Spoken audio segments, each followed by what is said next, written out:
pandemi belum usai. Tahun 2021 pun baru berjalan kurang dari setengah bulan. Namun, berita duka sudah memadati media massa. Dari jatuhnya pesawat Sriwijaya Air yang memakan korban sebanyak 62 jiwa. Kemudian, banjir bandang yang melanda Provinsi Kalimantan Selatan, disusul dengan bencana longsor di Sumedang, Jawa Barat, bencana di Indonesia, kemudian berlanjut dengan gempa bumi yang mengguncang menuju Sulawesi Barat.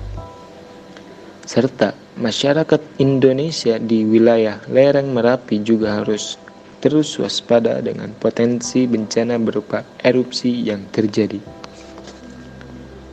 Dan baru-baru ini telah terjadi pula banjir bandang di Cisarua, Puncak Bogor, Jawa Barat. Terkait bencana banjir bandang yang melanda Bogor, saya sudah terhubung dengan perwakilan mahasiswa sekaligus relawan untuk bencana dari organisasi daerah IKMABO. Halo Bagas, apakah Anda mengetahui berapa jumlah kerugian serta korban akibat banjir bandang yang melanda daerah Cisarua, Puncak Bogor? Kalau misalnya untuk kerugian belum tahu taksirannya berapa. Kalau untuk korban mungkin dipastikan tidak ada, tapi ada 47 warga mengungsi ke rumah saudaranya atau dialih fungsi atau dialihkan ke villa-villa sebagai tempat darurat gitu. Ada 400 lebihan warga diungsikan ke masjid, juga ke tempat-tempat yang strategis. Ada juga yang ke villa, ada juga yang ke dinas apa gitu namanya, itu lupa. Untuk penyebab utama banjir bandang tersebut itu apa? Kalau misalnya untuk penyebab kurang tahu ya dari mana, mungkin kita bisa tunggu press release dari BPD tentang penyebabnya itu apa. Juga bisa kita tunggu dari dinas yang tahu lah ya. Tapi kalau misalnya untuk kronologis kejadian akibat dari curah hujan yang terus menerus sehingga material dan sehingga menghasilkan longsor gitulah kira-kira.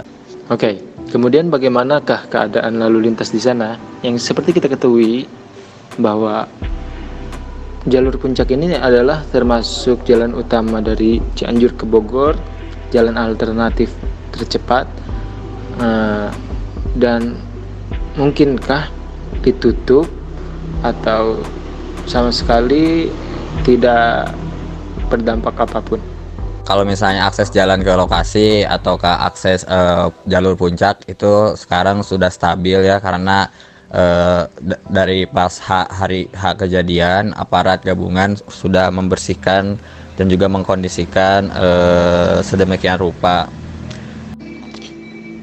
Baik, dan selanjutnya berupa apa aksi simpati yang dilakukan oleh organisasi IKMABO untuk daerah yang terkena bencana ini? Karena seperti yang kita ketahui sendiri, organisasi daerah IKMABO ini pada tahun lalu ketika ada musibah di daerah Bogor Barat itu menggalang dana untuk korban.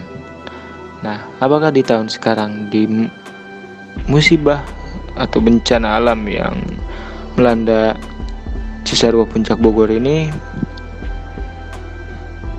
aksi simpati dari organisasi daerah IKMABO ini sama seperti tahun kemarin? Mungkin bentuk solidaritas yang dilakukan IKMABO terhadap warga terdampak bencana di Cisarua. Pertama, IKMABO melakukan penggalangan dana secara online ya, karena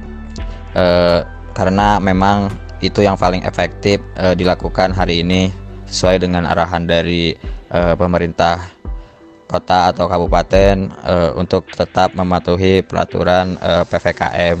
Dan juga mungkin nanti kami akan memberikan donasi berupa kebutuhan-kebutuhan yang urgent yang dibutuhkan oleh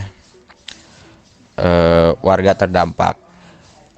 Juga nanti mungkin kami akan melakukan pendampingan psikologis dan bimbingan konseling pasca bencana, karena itu yang paling penting. Dan Hikmahboy insya Allah akan memfasilitasi beberapa orang untuk menjadi pembimbing psikologis dan juga konseling bagi warga terdampak pasca bencana. Ya, baik, terima kasih Saudara Bagas. Yang patah tumbuh, yang hilang berganti. Lekas pulih Indonesiaku.